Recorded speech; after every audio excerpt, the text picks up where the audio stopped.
His messy shock of black hair fell over his electric blue eyes. He was tall and well built, nearing his mid-30s. His charming smile was hard to resist. His pianist hands looked beautiful as he pretended to take a sip of his drink. His laugh rang out pleasantly, while people lost themselves in his eyes. His words wove a net into which people invariably fell into. His smooth words made women's eyes gaze at him without duration and made men let down their guards. That's when he struck. Like a cobra, he swiftly dealt the deathly blow, eradicating his target and replenishing his bank account. Then he would disappear, never to be seen by the same people twice. He was known to his clients as Romeo for his ability to charm his victims enough to make them walk into their own demise. Only a handful of people knew Romeo's real name, but they had long since vanished from his life. They only remained in the painful memories of his past. From the time he was still called James Scott or Jim by the nuns in the orphanage, Romeo had realized that he must either rise to the top or be crushed at the bottom. He glanced at his watch, watching the minute hand strike 11.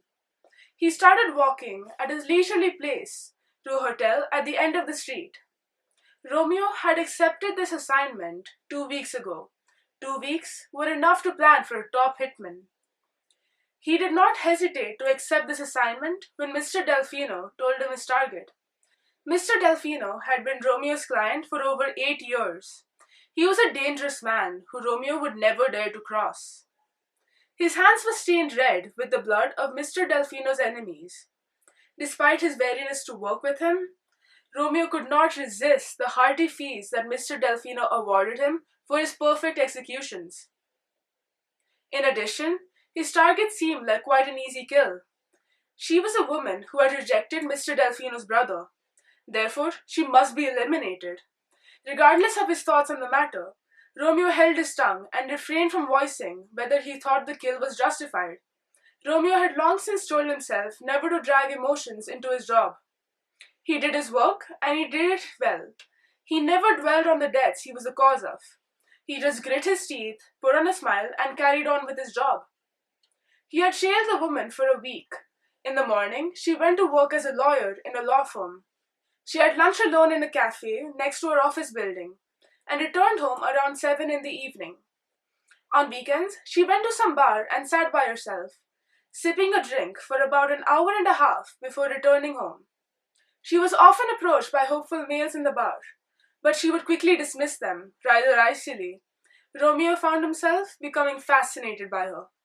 He reached the hotel. It wasn't grand or even bigger than average. It was rather plain and slightly shabby, but there was a steady trickle of people entering and leaving. It was perfect.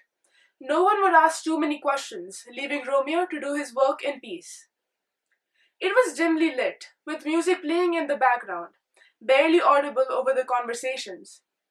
Romeo scanned the room. He didn't have to search too long. The fiery red hair was unmistakable. Miss Scarlett Irvine sat at the bar counter. Her red hair flowed down her back in a cascade of curls. She was wearing an emerald satin dress. The dress hugged her body, showing off a perfect figure. Romeo stared at her for a while. Then he shook his head and regained his composure. He approached the counter and sat down a few seats away from her. He beckoned the bartender and ordered drink for the lady with the red hair. The bartender whispered to him, "She's already turned down 2 men. Are you sure about that drink?" Romeo smirked and said, "I'll give her a shot." The bartender shrugged and prepared a margarita. He set it in front of her and informed her of the gentleman who brought her the drink. She turned to him and smiled. He smiled back. She indicated that he take the seat beside her. Romeo sat down and did his best not to stare at Miss Scarlett's beautiful face. It was perfectly framed by her hair. The emerald dress brought out her green eyes. Golden eyeliner applied with a light hand made her eyes even more bewitching. She had full and ruby lips, which were currently drawn out in a slight smile. Her long and lovely neck were bare of any jewelry, but she still looked more gorgeous than any woman adorned with all the diamonds in the world. Romeo was momentarily intoxicated by her scent. He held out his hands and said, "James Carter." Scarlett shook his hand. "Scarlett Irvine. Pleased to meet you, James Carter." Romeo was furious at himself. He had let himself utter a name he hadn't said in 15 years. He couldn't believe he had almost told his murderee his real name. He shook it off. She's not going to live to tell the tale anyway, he said. He ordered a whiskey for himself before inquiring after her job. I'm a criminal lawyer, she replied, which is why I'm not always eager to talk to strange men in bars. I've opposed enough of them to make me a little wary. Romeo laughed. You have good reason to be, he resisted saying out loud, thinking about the weapons he had carefully hidden in his coat. What about you? Scarlett asked, as she raised her drink to her lips. I'm a data entry manager, Romeo said, and it is about as exciting as it sounds. Scarlett laughed, a clear sound in the small room. Romeo joined in, suddenly conscious of his disheveled hair. He took a tiny sip of his whiskey to give his hands something to do. He was careful not to drink too much, since it was now evident that he would need his wits for this job. He directed the conversation to relationships by commenting how hard it was to find a decent partner. Scarlett nodded. I just got out of a bad relationship.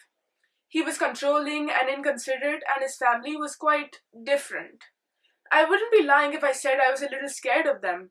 I left him a month ago, and I've never been more relieved. Romeo felt something for a target he had never felt before sympathy. He bit his lip and concentrated on the ice cubes in his drink. You can't possibly be feeling sorry for her, he said. You just met her.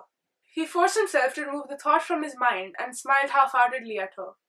Good thing you did, he said. He doesn't sound like an ideal boyfriend. Scarlett chuckled and tucked a strand of red hair behind her ear. What about you? She inquired. Well, I'm assuming there isn't anyone special in your life, or you wouldn't be sitting here talking to me. However, it is strange to find a charming and handsome man like yourself single. Romeo forced a laugh, hating himself for thinking about Scarlett considering him charming and handsome. I'm waiting for that special someone who looks past all that and accepts me for my personality. The effect was immediate. Scarlett placed her fair, delicate hand on his.